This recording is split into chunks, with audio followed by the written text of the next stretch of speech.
अस्सलाम वालेकुम नाज़रीन, मैं हूं अशफाक मुगल और आप देख रहे हैं हमारा न्यूज़ चैनल।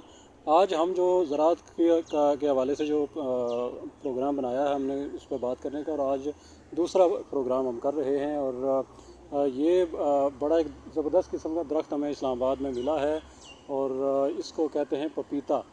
पपीता के बारे में हम जानने की कोशिश करेंगे कि ये पपीता क्या होता है, इसके फ़ायदे क्या होते हैं, और इसको लगाया क्या जाता कैसे जाता है, और ये आम आदमी जो है उसको इससे क्या फ़ायदा हो सकता है, और वो अगर कोई उसके सामने कोई पपीता आ जाए उस वो खाए क्यों, ख़रीदे क्यों, या वो लगाए क्यों। तो इसके ऐसे बेशुमार सवाल हैं जिनके हम जवाब लेने की इस प्रोग्राम में कोशिश करेंगे। तो हमारे साथ इस वक्त हैं शाहिद अजमल साहब। शाहिद अजमल साहब, ये बताइएगा कि ये जो पपीता होता है ये क्या इसकी साइंस है, कहाँ होता है, कैसे लगाया जाता है, कितना आसान है, कितना मुश्किल है ये। देखें, इसका ये जो पपीता है सबसे ज़्यादा ये फ्रूटिंग जो फल जो देता है, तो ये तो साहिली इलाके जो हैं उनमें देता है। और कराची के अंदर अगर आप देखें तो जो पपीते हैं वो बड़े साइज़ के 4-4 किलो के पपीते भी 3-3 किलो के कराची के अंदर पाए दरख्तों पर लगते हैं। लेकिन इस्लामाबाद के अंदर भी जो मौसम है पपीते के लिए बेहतरीन मौसम है, बल्कि ये गर्म इलाकों में भी होता है। तमाम इलाकों में ये पपीते का दरख्त जो है लगाया जा सकता है।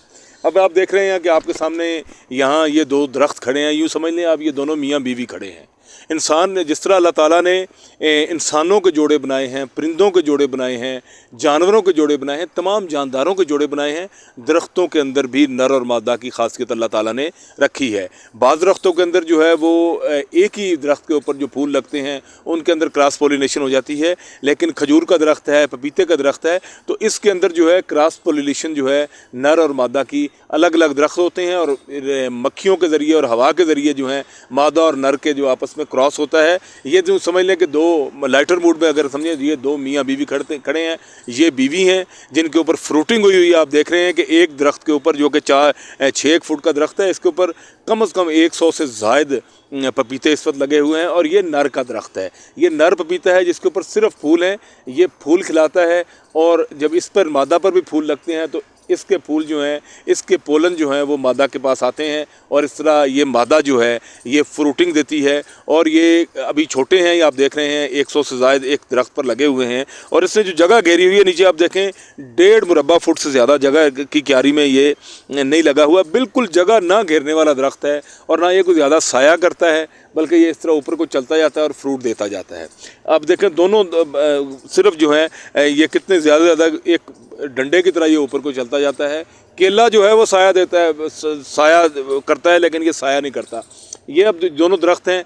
अब आप देखेंगे कि चंद 15-20 दिन के बाद ये जो पपीते के ये जो फल लगे हुए हैं, ये फल जो हैं ये बड़े हो जाएंगे, और कम से कम 1.5 से 2 किलो इनका वज़न हो जाएगा। और ये एक बड़े छोटी फुटबॉल की साइज़ के हो जाएंगे, और पीला इनका रंग हो जाएगा, और खाने में ये इंतहाई टेस्टी होंगे। इसको लगाना कैसे है, ये कोई साइंस नहीं है। इसको लगाने के लिए आप बाज़ार में जाएं, बाज़ार से आप एक पपीते का दरख्त लें, एक पपीते का फल लें, उसको काटें, अंदर से काले रंग के बीज निकलेंगे उसके, उन बीज को ले लें और एक छोटी सी क्यारी बनाकर उसके अंदर वो बीज लगा दें, और वो बीज जो है चंद दिनों के बाद उगाएंगे। और जब वो तकरीबन 2-3 इंच के पौधे हो जाएं तो उनको आप खुला करके जहाँ लगा दें, उन्हीं के अंदर से नर के पौधे भी निकल आएंगे और मादा के भी निकल आएंगे। और एक नर जो होता है वो पपीते के 5 से 6-7 दरख्तों के लिए काफ़ी होता है। तो अगर नर ज़्यादा निकले हैं तो आप बाकी नर काट दें, सिर्फ मादा को खड़ा रहने दें, उन्हीं पर मेहनत करें, और एक नर जो होगा वो दीगर जो मादा होंगी। और तकरीबन एक साल के बाद इनके ऊपर फल लगना शुरू हो जाता है, और ये फ्रूटिंग शुरू कर देते हैं। ये इसकी मेडिकली जो खसूसियत है उसको अगर लोग जान लें तो शायद हर बंदा जो है आजकल के मौसम के अंदर इसको खाना और इसको अपने अंदर घर के अंदर लगाना पसंद करे। वो इसकी खासियत क्या है, इसकी खासियत ये है कि इसके जो पत्ते हैं, ये पपीते का पत्ता है, ये देखें इस साइज़ का इसका पत्ता होता है, और इसके पत्ते का जो जूस है वो डेंगू के मरीज़ के लिए यूँ समझ लें कि वो उसके डेंगू को ख़त्म करने के लिए सबसे बेहतरीन है, डेंगू वायरस को ख़त्म करने के लिए। क्योंकि जब इंसान के जिस्म के अंदर डेंगू का वायरस घुसता है तो डेंगू वो वायरस जो है वो वाइट ब्लड सेल को बनाना ख़त्म कर देता है, और इंसान के अंदर जो वाइट ब्लड सेल हैं वो उनकी मिकदार एकदम कम होती है।